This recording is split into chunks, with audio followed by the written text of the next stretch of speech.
Hello everyone, मैं हूं आपका दोस्त Sachin Sharma. All exam place पर आप सभी दोस्तों का बहुत स्वागत करता हूं। आशा करता हूं आप सभी दोस्त पहले की तरह बहुत बढ़िया होंगे।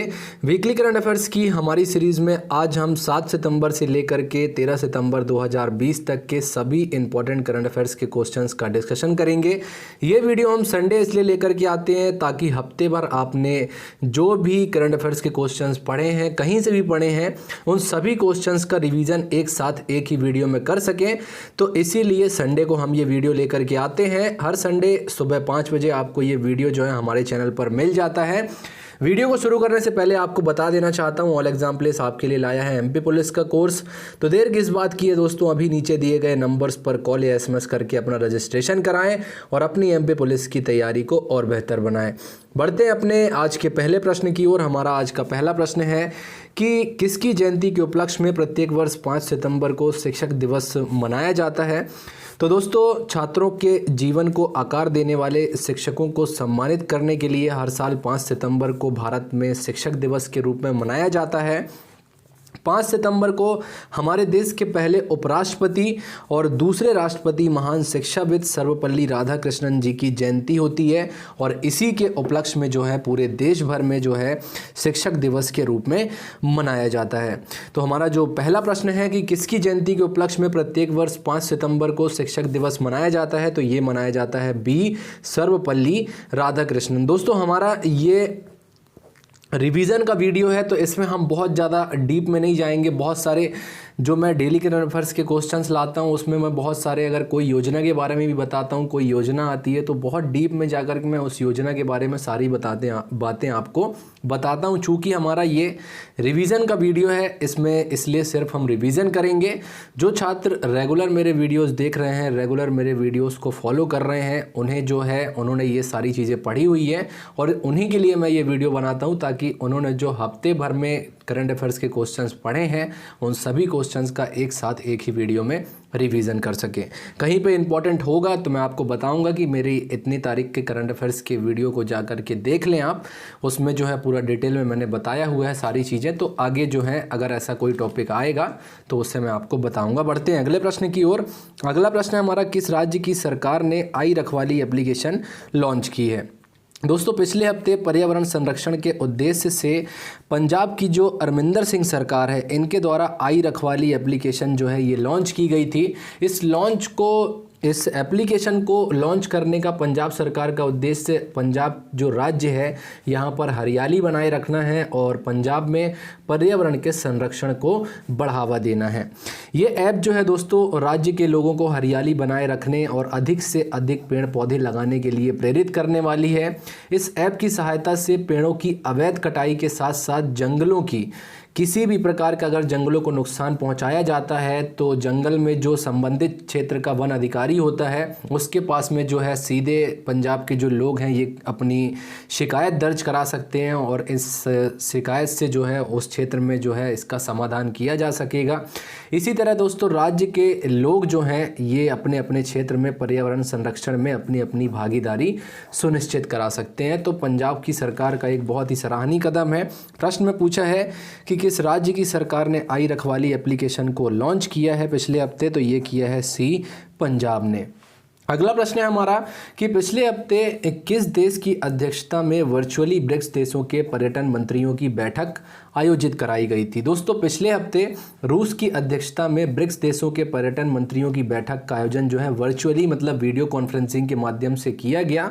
आप सभी को पता है पेंडेमिक चल रहा है, कोरोना वायरस महामारी की वजह से विश्व के जितनी भी बैठकें आयोजित कराई जा रही हैं लगभग सभी बैठकें जो हैं ये वर्चुअली आयोजित कराई जा रही हैं।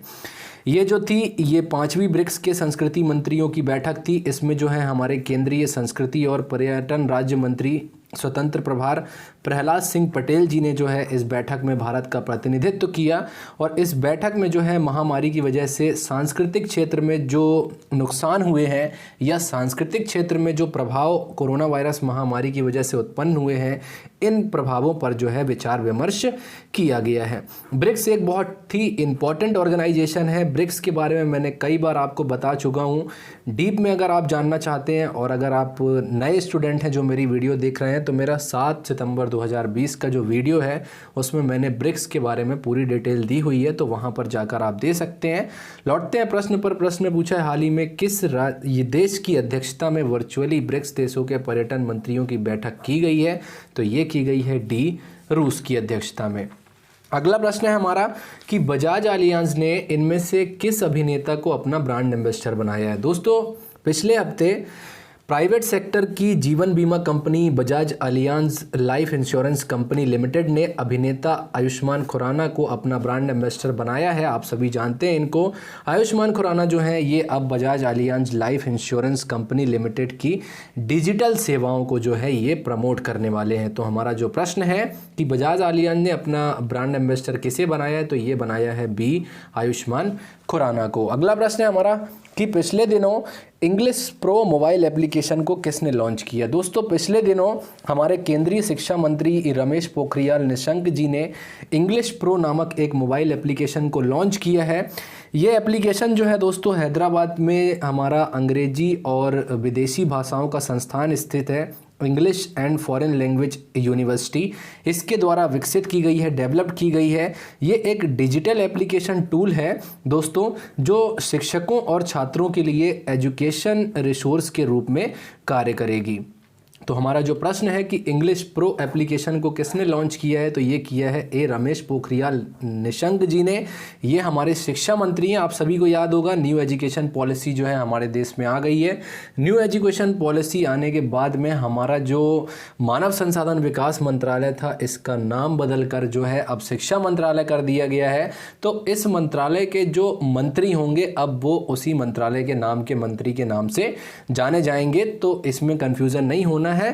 मानव संसाधन विकास मंत्रालय जो है इसका नाम बदलकर अब शिक्षा मंत्रालय कर दिया गया है। और शिक्षा मंत्री कौन है हमारे? ये हैं रमेश पोखरियाल निशंक जी। तो ये चीज़ें हमें याद रखनी है। हमारा अगला प्रश्न है कि पंग लहबसोल त्यौहार किस राज्य में मनाया जाता है? दोस्तों, पंग लहबसोल उत्सव या त्यौहार जो है ये सिक्किम में मनाया जाने वाला एक प्रमुख त्यौहार है। इस त्यौहार को सिक्किम के लोग यहाँ के संरक्षक देवता माउंट खंगचेदजोंगा की स्मृति में मनाते हैं। और ये त्यौहार तिब्बती कैलेंडर के 7वें महीने के 15वें दिन अर्थात अगस्त के अंत में या फिर सितंबर का जो पहला सप्ताह होता है तब मनाया जाता है। ऐसा मानते हैं यहाँ के लोग कि जो बौद्ध धर्म की शुरुआत करने में शुरुआत हुई थी, इसकी शुरुआत करने में ये जो पर्वत देवता थे इनकी जो है एक बहुत ही सक्रिय भूमिका रही थी। तो और इसी के चलते जो है ये इस त्यौहार को मनाते हैं। हमारी परीक्षाओं में हमारे देश की कला संस्कृति, हमारे देश के विभिन्न राज्यों में मनाए जाने वाले उत्सव और त्यौहार, इन सब चीज़ों से भी हमेशा प्रश्न पूछे जाते हैं। तो ये छोटी छोटी चीज़ें हैं जिन्हें हमें याद रखना है ताकि परीक्षा में जब हमसे ये प्रश्न पूछे जाएँ तो हम इसका आसानी से जवाब दे सकें या टिक कर सकें। तो हमारा जो प्रश्न है कि पंग लहबसोल त्यौहार किस राज्य में मनाया जाता है? तो ये मनाया जाता है सी, सिक्किम में। अगला प्रश्न है हमारा कि संविधान का रक्षक कहे जाने वाले किस महान संत का जो है बीते दिनों निधन हो गया है? तो दोस्तों, केरल स्थित इडनीर मठ के प्रमुख संविधान के रक्षक कहे जाने वाले महान संत केशवानंद भारती जी का जो है पिछले दिनों निधन हो गया। ये 79 ईयर के थे। दोस्तों, 20 वर्ष की उम्र में वर्ष 1961 में केशवानंद भारती को शैव मठ जो है, ये शैव मठ है, इडनीर मठ जो है ये एक शैव मठ है, इस मठ का इनको प्रमुख बनाया गया था। और इस मठ का इतिहास जो है वो शंकराचार्य जी से जुड़ा हुआ है। केशवानंद भारती जी की जो याचिका पर आज से लगभग 47 वर्ष पहले 1973 में हमारे देश के 13 न्यायाधीशों की संविधान पीठ ने, जो कि इतिहास की सबसे बड़ी संविधान पीठ रही है, इनके द्वारा संविधान को संरक्षित रखने की दिशा में एक फैसला दिया गया था। इसमें जो है केशवानंद भारती वर्सेस केरल राज्य के मामले की बात करें तो दोस्तों, इस फैसले में माननीय सुप्रीम कोर्ट ने कहा था कि हमारे देश में संविधान जो है ये सर्वोच्च होता है और संसद को इसमें संशोधन करने का अधिकार तो होता है, लेकिन संशोधन के जरिए सरकार जो है वो संविधान के मूल ढांचे में परिवर्तन नहीं कर सकती है। केशवानंद भारती जो केस है वर्सेस केरल राज्य जो केस है दोस्तों, ये बहुत बड़ा केस है और लगभग मैंने 7 से 8 मिनट मेरे जो 9 सितंबर 2020 का जो मेरा करंट अफेयर्स का वीडियो है उसमें मैंने पूरा केशवानंद भारती केस बताया हुआ है, गोलकनाथ वर्सेस पंजाब राज्य वाला केस भी बताया हुआ है कि उसमें क्या क्या चीज़ें हुई थी। तो एक बहुत ही लंबा वीडियो हो जाएगा अगर मैं पूरा केशवानंद भारती केस आपको बताने लगूंगा। तो केशवानंद भारती केस के बारे में अगर आप जानना चाहते हैं तो मेरा जो 9 सितंबर का डेली करंट अफेयर्स का वीडियो है इसे जा करके आप एक बार ज़रूर देखें। तो हमारा जो प्रश्न है कि पिछले दिनों संविधान का रक्षक कहे जाने वाले किस महान संत का निधन हो गया, तो ये हो गया ए केशवानंद भारती। अगला प्रश्न है हमारा कि अंतर्राष्ट्रीय साक्षरता दिवस यानी इंटरनेशनल लिटरेसी डे कब मनाया जाता है। दोस्तों प्रत्येक वर्ष 8 सितंबर को इंटरनेशनल लिटरेसी डे के रूप में मनाया जाता है। 8 सितंबर को विश्व स्तर पर अंतर्राष्ट्रीय साक्षरता दिवस जो है दोस्तों मनाया जाता है। इस दिन को मनाने का उद्देश्य क्या होता है, तो वैश्विक स्तर पर ग्लोबल लेवल पर व्यक्तियों, समुदायों, हमारे समाज को जो है इनको साक्षर करने में महत्व के बारे में जो है जागरूक करना है। वर्ष 2020 का साक्षरता दिवस जो है, लिटरेसी डे जो है, इसकी थीम है literacy teaching and learning in the covid crisis and beyond. तो इस थीम पर जो है इस बार का इंटरनेशनल लिटरेसी डे बेस्ड था। तो हमारा जो प्रश्न है कि अंतर्राष्ट्रीय साक्षरता दिवस कब मनाया जाता है, तो ये मनाया जाता है 8 सितंबर को। अगला प्रश्न है हमारा, मानसिक स्वास्थ्य पुनर्वास हेल्पलाइन शुरू की गई है। दोस्तों पिछले दिनों हमारा जो सामाजिक न्याय और अधिकारिता मंत्रालय है, इनके द्वारा एक टोल फ्री मानसिक स्वास्थ्य पुनर्वास हेल्पलाइन सेवा जो है, जिसका नाम है किरण, इसे जो है शुरू किया गया है। और कोरोना वायरस महामारी की वजह से बहुत सारे लोग जो दोस्तों मानसिक स्वास्थ्य की बीमारियों से जूझ रहे हैं, और कोरोना वायरस में जो है हमारे देश में जो है ये आत्महत्या के केसेस भी कुछ बढ़े हुए दिख रहे हैं, जो रिपोर्ट्स आ रही हैं उस हिसाब से। इसके लिए जो हमारा गवर्नमेंट है, इनके द्वारा एक हेल्पलाइन नंबर जारी किया गया। नंबर है 1800 मतलब 1800-500-0019। तो मानसिक रूप से जो बीमार व्यक्ति हैं उनको ये नंबर जो है राहत देने में मदद करेगा। तो जो हमारा प्रश्न है कि हाल ही में सरकार ने किस नाम से मानसिक स्वास्थ्य पुनर्वास हेल्पलाइन को शुरू किया है, तो ये किया है सी किरण नाम से। अगला प्रश्न है, राष्ट्रपति ट्रंप ने किस स्थान को पहली world war second heritage city जो है ये घोषित किया हुआ है। दोस्तों पिछले दिनों अमेरिकी राष्ट्रपति डोनाल्ड ट्रंप ने विलमिंगटन को पहली world war second heritage city जो है ये घोषित किया है। द्वितीय विश्व युद्ध के अंत की 75वीं वर्षगांठ के अवसर पर एक कार्यक्रम के दौरान प्रेसिडेंट ट्रंप ने ये घोषणा की। दोस्तों विलमिंगटन जो है ये वो जगह है जिसमें सेकेंड वर्ल्ड वॉर के दौरान 5 वर्षों के भीतर लगभग 243 जहाज़ों का निर्माण जो है इस स्थान पर किया गया था। ये विलमिंगटन जो है ये उत्तरी कैरोलिना शिप बिल्डिंग कंपनी की एक साइट हुआ करती थी वर्ल्ड वॉर सेकेंड के टाइम पे, और इसे जो है प्रेसिडेंट ट्रंप ने वर्ल्ड वॉर सेकेंड की पहली हेरिटेज साइट जो है ये घोषित किया है। तो हमारे प्रश्न का सही उत्तर है डी विलमिंगटन। अगला प्रश्न है हमारा कि पिछले दिनों FAO ने 2020 का वर्चुअली सम्मेलन जो है ये किस देश की अध्यक्षता में आयोजित किया। तो दोस्तों खाद्य और कृषि संगठन यानी फूड एंड एग्रीकल्चर ऑर्गेनाइजेशन ने एशिया प्रशांत मतलब एशिया पैसिफिक क्षेत्र के 35वें क्षेत्रीय सम्मेलन का आयोजन कोरोना वायरस महामारी की वजह से वर्चुअली आयोजित किया, और इस सम्मेलन की अध्यक्षता हमारा जो पड़ोसी देश है भूटान, इसके द्वारा की गई। इस सम्मेलन में केंद्रीय कृषि और किसान कल्याण राज्य मंत्री जो हैं हमारे पुरुषोत्तम रूपाला जी, इन्होंने जो है भारत का प्रतिनिधित्व किया इसमें। तो हमारा जो प्रश्न है कि पिछले दिनों FAO 2020 वर्चुअली सम्मेलन का आयोजन किस देश की अध्यक्षता में किया गया, तो ये किया गया बी भूटान की अध्यक्षता में। FAO की बात करें दोस्तों तो फूड एंड एग्रीकल्चर ऑर्गेनाइजेशन का हेडक्वार्टर जो है ये कई परीक्षाओं में आपसे पूछा जा चुका है, तो याद रखिएगा इसका हेडक्वार्टर आपको मिलेगा रोम इटली में।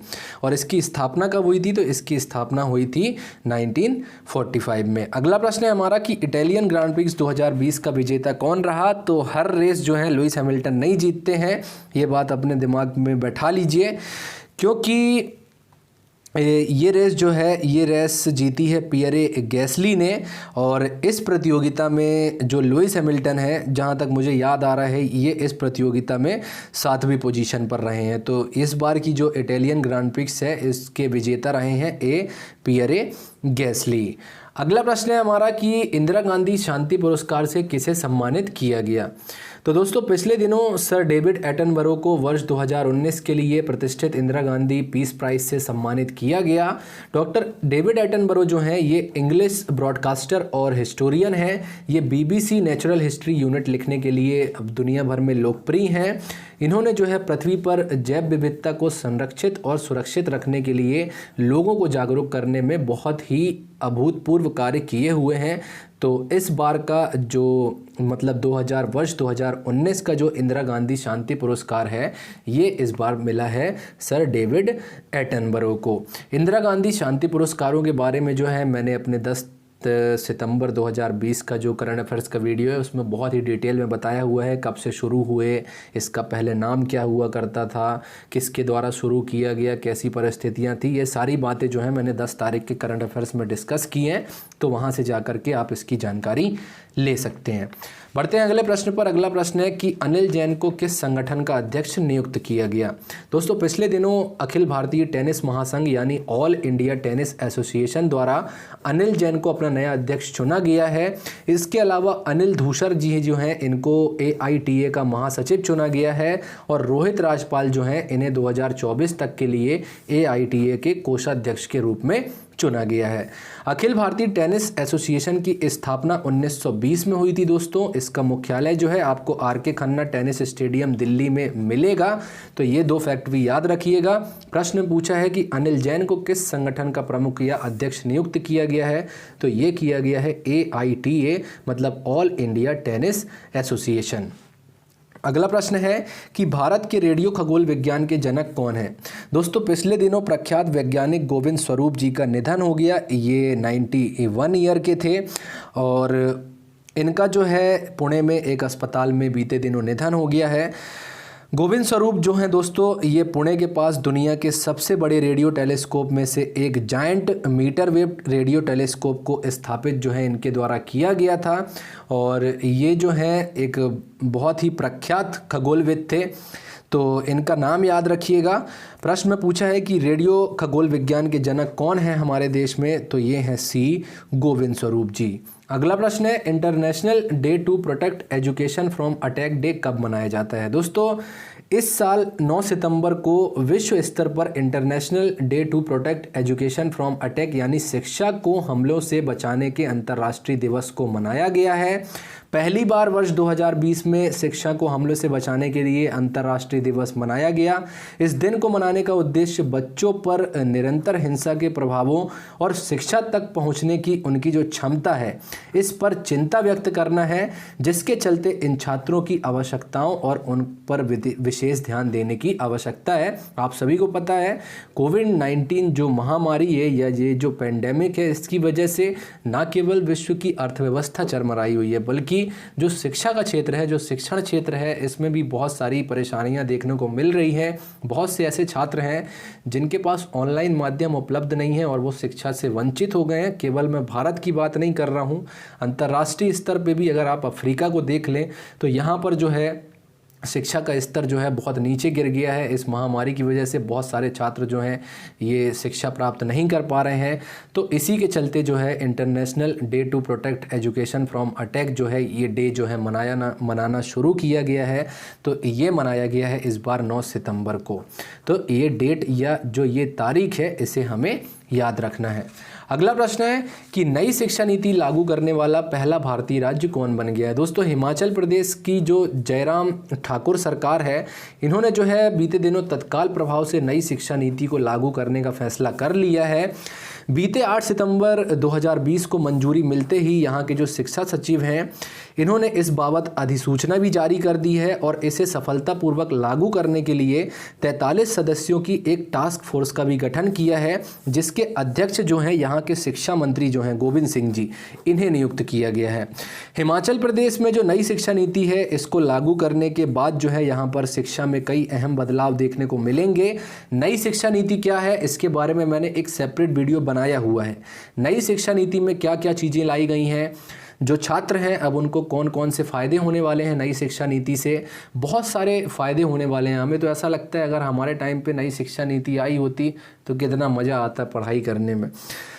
तो ये जो नई शिक्षा नीति है इसके बारे में मैंने एक सेपरेट वीडियो बनाया हुआ है। 30 जुलाई 2020 को मैंने ये वीडियो अपलोड किया था। अगर आप इस वीडियो को नहीं देखें अभी तक तो प्लीज़ इस वीडियो को जा कर के देखें और हमारे देश की जो न्यू एजुकेशन पॉलिसी है इसके बारे में जानिए। तो हमारा जो प्रश्न है कि नई शिक्षा नीति लागू करने वाला पहला भारतीय राज्य कौन बन गया, तो ये बन गया डी, हिमाचल प्रदेश। अगला प्रश्न है चंद्रयान 3 मिशन को किस वर्ष तक लॉन्च करने की सरकार की योजना है। दोस्तों पिछले दिनों केंद्रीय अंतरिक्ष राज्य मंत्री डॉक्टर जितेंद्र सिंह ने 6 सितंबर 2020 को ये अधिसूचित किया है या सूचित किया है कि वर्ष 2021 के शुरू में भारत जो है इसका चंद्रयान 3 मिशन जो है इसको लॉन्च किया जाएगा और इसकी संभावना इन्होंने व्यक्त की है। केंद्रीय मंत्री ने यह भी कहा है कि चंद्रयान 2 के विपरीत इस मिशन में ऑर्बिटर शामिल नहीं होगा। ऑर्बिटर क्यों शामिल नहीं होगा? क्योंकि जो हमारा चंद्रयान सेकेंड में हमने ऑर्बिटर भेजा था वो ऑर्बिटर अभी भी बहुत अच्छे से काम कर रहा है। आने वाले 7 सालों तक उसमें फ्यूल है जो उसका काम करता रहेगा। तो इस बार जो है हमें ऑर्बिटर भेजने की ज़रूरत नहीं है क्योंकि ऑलरेडी हमारा ऑर्बिटर बहुत अच्छे से काम कर रहा है और बहुत अच्छी फ़ोटोज़ जो है वो हमारे वैज्ञानिकों को भेज रहा है। तो इसकी ज़रूरत नहीं है। इसमें जो है इस बार जो है ऑर्बिटर नहीं होगा, एक रोवर और एक लैंडर जो है ये भेजा जाएगा। आपको याद होगा हमारा रोवर जो था प्रज्ञान रोवर और विक्रम लैंडर जो था ये सक्सेसफुली चंद्रमा की सतह पर लैंड नहीं कर पाए थे। हमारा ये मिशन जो है कुछ किलोमीटर पहले ही फेल हो गया था। तो हमारा जो ये मिशन है इसको फिर से जो है 2021 में भेजने की सरकार की योजना है। तो हमारा जो प्रश्न है कि चंद्रयान 3 मिशन को किस वर्ष तक लॉन्च करने की सरकार की योजना है, तो ये योजना है बी 2021 की। हमारा अगला प्रश्न है पिछले दिनों नेशनल स्कूल ऑफ ड्रामा का चेयरमैन या चेयरपर्सन किसको नियुक्त किया गया। दोस्तों पिछले दिनों बॉलीवुड अभिनेता परेश रावल को नेशनल स्कूल ऑफ ड्रामा यानी राष्ट्रीय नाट्य अकादमी का जो है चेयरपर्सन या अध्यक्ष नियुक्त किया गया है। इनकी बात करें परेश रावल जी की तो ये 2014 से लेकर के 2019 तक अहमदाबाद की जो ईस्ट लोकसभा सीट है इससे ये बीजेपी के सांसद भी रह चुके हैं। परेश रावल जी जो हैं ये अगले 4 वर्षों के लिए एनएसडी यानी नेशनल स्कूल ऑफ ड्रामा के जो है चेयरपर्सन रहेंगे। नेशनल स्कूल ऑफ ड्रामा क्या है, इसमें सिलेक्शन कैसे होता है और इसकी पढ़ाई कैसे होती है, क्या क्या बातें होती हैं, इन सारी बातों को मैंने अपनी 11 सितंबर 2020 के करंट अफेयर्स की वीडियो में डिस्कस किया हुआ है। तो अगर आप जानना चाहते हैं नेशनल स्कूल ऑफ ड्रामा के बारे में तो वो वीडियो आप जा करके ज़रूर से देखें। प्रश्न में पूछा है नेशनल स्कूल ऑफ ड्रामा का चेयरपर्सन किसे नियुक्त किया गया, तो ये नियुक्त किया गया है बी परेश रावल को। अगला प्रश्न है कि दक्षिण भारत की पहली किसान रेल जो है ये किन 2 शहरों के मध्य दौड़ेगी। तो दोस्तों देश की दूसरी और दक्षिण भारत की पहली किसान रेल आंध्र प्रदेश के अनंतपुर से दिल्ली के आदर्श नगर के बीच दौड़ेगी। आंध्र प्रदेश के मुख्यमंत्री जो हैं वाईएस जगन मोहन रेड्डी जी, इन्होंने केंद्रीय कृषि मंत्री नरेंद्र सिंह तोमर के साथ में मिल करके दिल्ली और अमरावती से वीडियो कॉन्फ्रेंसिंग के माध्यम से देश की दूसरी किसान रेल को हरी झंडी दिखाकर रवाना किया है। इसके पहले दोस्तों हमारी जो पहली किसान रेल थी ये जो है 7 अगस्त 2020 को महाराष्ट्र के देवलाली से लेकर बिहार के दानापुर तक चलाई जा रही है। किसान रेल क्या होती है, किसान रेल के बारे में मैंने अपने 11 तारीख की वीडियो में बताया हुआ है कि इसे क्यों चलाया गया, इसके फ़ायदे क्या हैं, इससे किसानों को क्या क्या बेनिफिट हो रहा है, मैंने सारी बातें उसमें डिस्कस की है। हमें जो याद रखने वाली चीज़ है दोस्तों वो ये है कि पहली कहाँ से चली थी और दक्षिण भारत की पहली कहाँ से चली, तो इन दोनों का नाम हमें याद रखना है। परीक्षा में हमसे शहर पूछ लेता है तो हमें शहर का नाम याद रखना है। तो पहली जो है ये महाराष्ट्र के देवलाली से बिहार के दानापुर तक चली और दूसरी जो है ये अनंतपुर से लेकर के आदर्श नगर तक चली है। तो ये शहरों का नाम आप याद रखिएगा, क्योंकि शहरों का नाम ही आपसे पूछेगा परीक्षा में। प्रश्न में पूछा है हमारे कि दक्षिण भारत की पहली किसान रेल किन शहरों के मध्य दौड़ेगी, तो ये दौड़ेगी ए अनंतपुर से आदर्श नगर के बीच में। अगला प्रश्न है हमारा कि पिछले दिनों आयोजित पहली वर्ल्ड सोलर टेक्नोलॉजी समिट की मेजबानी किस संगठन ने की। तो दोस्तों पिछले दिनों पहली वर्ल्ड सोलर टेक्नोलॉजी समिट की मेजबानी इंटरनेशनल सोलर अलायंस यानी ISA के द्वारा वर्चुअली किया गया था। इस समिट का उद्घाटन हमारे जो माननीय प्रधानमंत्री हैं श्री नरेंद्र मोदी जी, इनके द्वारा किया गया और इस समिट में 149 देशों के 26,000 से भी अधिक प्रतिभागियों ने जो है इसमें हिस्सा लिया। इस समिट में दोस्तों 2019 के नोबेल पुरस्कार विजेता जो है माइकल स्टैनली वाइटिंगम, इन्होंने जो है अपना एक भाषण भी प्रस्तुत किया। इन्हें जो है लिथियम आयन बैटरी की क्रांतिकारी खोज के लिए रसायन के क्षेत्र में वर्ष 2019 के नोबेल पुरस्कारों से सम्मानित किया गया था। तो इनका नाम याद रखिएगा। ISA या इंटरनेशनल सोलर अलायंस क्या है, या अंतर्राष्ट्रीय सौर गठबंधन क्या है, इसकी स्थापना कब हुई, कौन सा जलवायु सम्मेलन हो रहा था, उसके दौरान इसकी स्थापना हुई थी, कब हुई थी, किन देशों ने मिलकर की, ये सारी बातें मैंने जो है अपनी 11 तारीख के वीडियो में बताई हुई है। तो वहाँ पर जा कर के आप इसको देख सकते हैं। आप सोच रहे होंगे कि अरे यार बार बार मेरे को वापस भेज देते हैं कि वहाँ पर जा कर के और इतनी तारीख का, क्योंकि दोस्तों बहुत लंबा वीडियो हो जाएगा।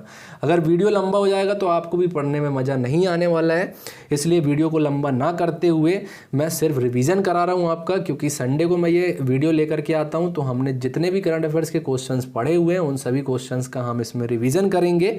तो अगर आप जानना चाहते हैं, पुराने जो मेरे स्टूडेंट हैं जो रेगुलर मेरी वीडियोस को फॉलो कर रहे हैं, उनके लिए तो मैं बोल ही नहीं रहा हूँ ये चीज़। जो नए स्टूडेंट हैं अभी, उनको कन्फ्यूज़न क्रिएट ना हो, इसलिए उनके लिए मैं ये बात बोल रहा हूँ। तो आप जो है इन्हें ध्यान रखिए। लौटते हैं प्रश्न पर। प्रश्न में पूछा है कि पिछले दिनों आयोजित पहली वर्ल्ड सोलर टेक्नोलॉजी समिट की मेजबानी किस संगठन ने की, तो ये की है ISA गुरुग्राम ने। अगला प्रश्न है हमारा कि वर्ल्ड सुसाइड प्रिवेंशन डे कब मनाया जाता है। दोस्तों international association for suicide prevention द्वारा हर साल 10 सितंबर को वर्ल्ड सुसाइड प्रिवेंशन डे यानी दुनिया भर में आत्महत्या को रोकने का दिन मनाया जाता है। इस दिन को मनाने का उद्देश्य दुनिया भर में आत्महत्या को रोकने के लिए लोगों को जागरूक करना है। उनकी मानसिक स्थिति जो है, मानसिक स्थिति, अगर व्यक्ति आत्महत्या कर रहा है दोस्तों, तो कहीं ना कहीं वो मानसिक तनाव से ग्रसित है। इसी स्थिति में जो है वो आत्महत्या की ओर अपने कदम बढ़ाता है।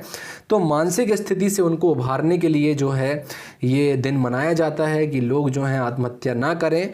तो इसी के चलते जो है 10 सितंबर को यूनाइटेड नेशन जो है अंतर्राष्ट्रीय संगठन जो है, इनके द्वारा वर्ल्ड सुसाइड प्रिवेंशन डे मनाने की घोषणा की गई है। तो हमारा जो प्रश्न है इसका सही उत्तर है डी, 10 सितंबर। अगला प्रश्न है हमारा कि पिछले दिनों किस राज्य में वीर सावरकर फ्लाईओवर का उद्घाटन किया गया। तो कर्नाटक के जो मुख्यमंत्री हैं BS येदियुरप्पा दोस्तों, इन्होंने बेंगलुरु में वीर सावरकर फ्लाईओवर का उद्घाटन किया है पिछले दिनों। 400 मीटर लंबे इस फ्लाईओवर की लागत जो है लगभग 34 करोड़ रुपए के समथिंग आई है और सितंबर 2017 में इस परियोजना का उद्घाटन किया गया था, लेकिन अभी जाकर के ये परियोजना पूरी हुई है, इसलिए ये चर्चा में आया पिछले हफ्ते या पिछले दिनों। तो हमारा जो प्रश्न है कि किस राज्य में वीर सावरकर फ्लाईओवर का उद्घाटन किया गया, तो ये किया गया B, कर्नाटक में।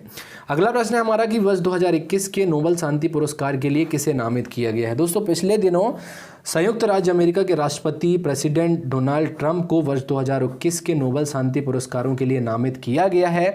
ऐसा कहा जा रहा है कि UAE और इजराइल के मध्य जो शांति समझौते की मध्यस्थता की है इन्होंने, इसी के चलते जो है इन्हें नॉमिनेट किया गया है। हालांकि पहली बार ऐसा नहीं हुआ है दोस्तों कि इनको नोबेल पीस प्राइज़ के लिए नॉमिनेट किया गया है।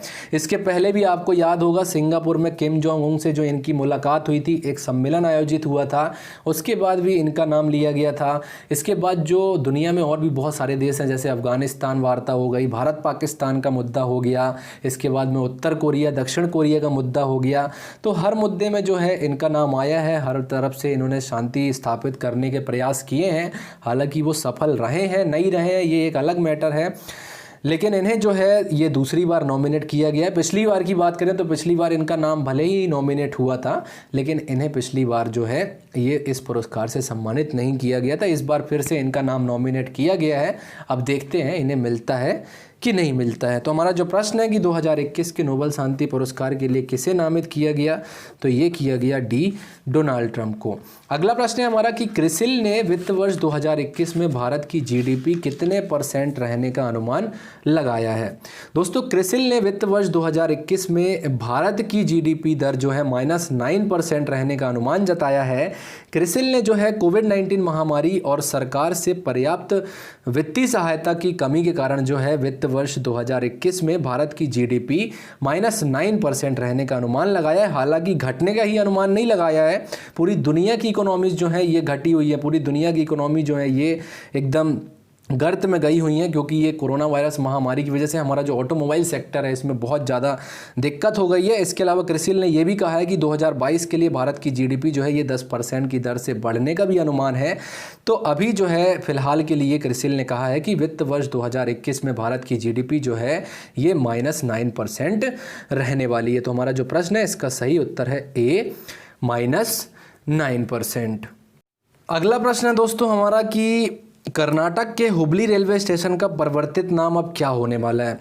तो दोस्तों पिछले दिनों कर्नाटक का जो हुबली रेलवे स्टेशन है इसका नाम बदल दिया गया है। अब जो है इसे श्री सिद्धरूधा स्वामी जी रेलवे स्टेशन के नाम से जाना जाएगा।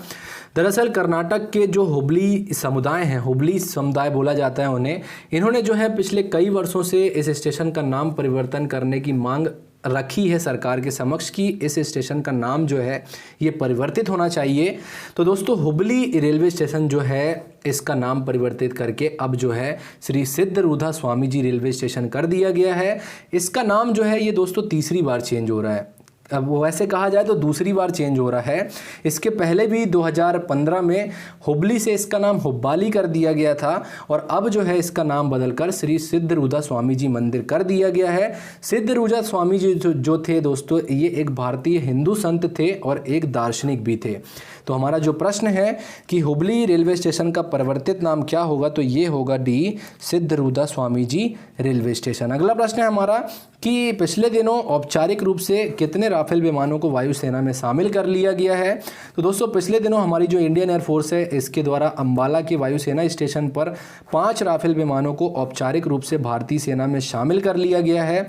ये राफेल एयरक्राफ्ट जो है अंबाला वायुसेना स्टेशन के 17 स्क्वाड्रन जिसका नाम है गोल्डन एरोज, अब ये इसका हिस्सा होंगे।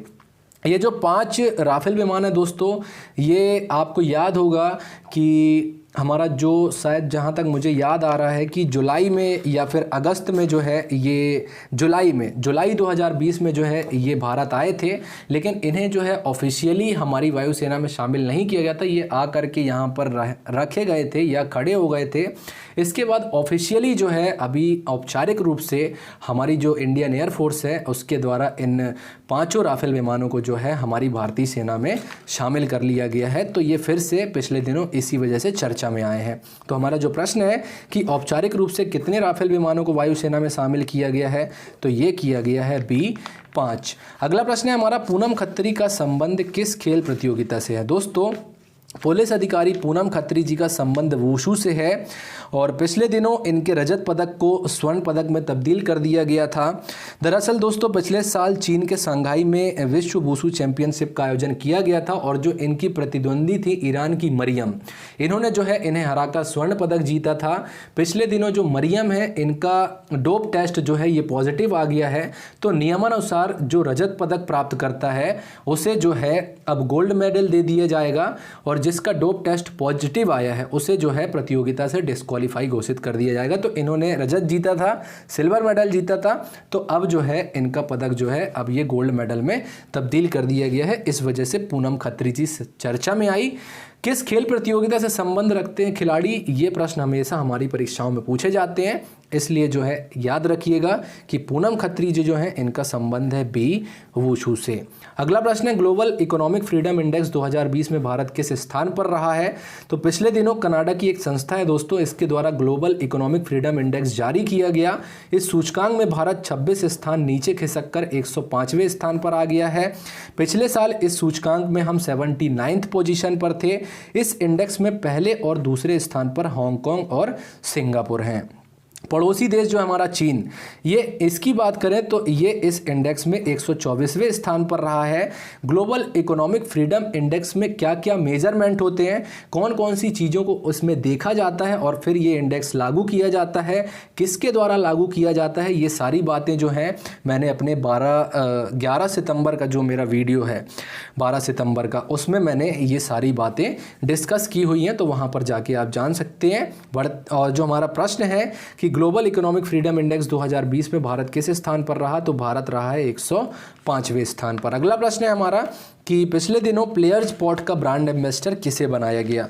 तो दोस्तों पिछले दिनों गेमिंग प्लेटफॉर्म है, एक फैंटेसी गेमिंग प्लेटफॉर्म कह सकते हैं, जैसे ड्रीम 11 होता है, टीम 11 होता है, माई टीम, ऐसे करके बहुत सारे आपने देखे होंगे, ये कहलाते हैं फैंटेसी गेमिंग स्पोर्ट एप्लीकेशंस। तो इसी तरह ये भी है एक प्लेयर्स पोर्ट।